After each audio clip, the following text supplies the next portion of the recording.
Hey everyone, this is Dylan from FT9 and in this video we are going to talk about how you could use the Fibonacci tool on MT5. Open a chart of our desired currency pair. Let's use $0 in this example.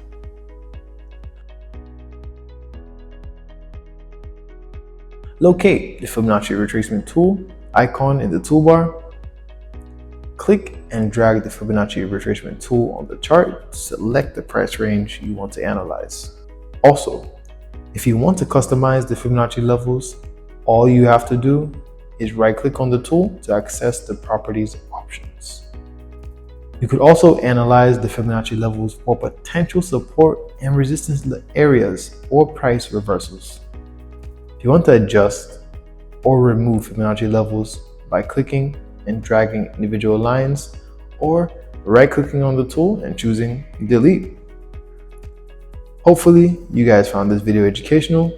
Thank you very much for watching, and I will see you guys in the next video.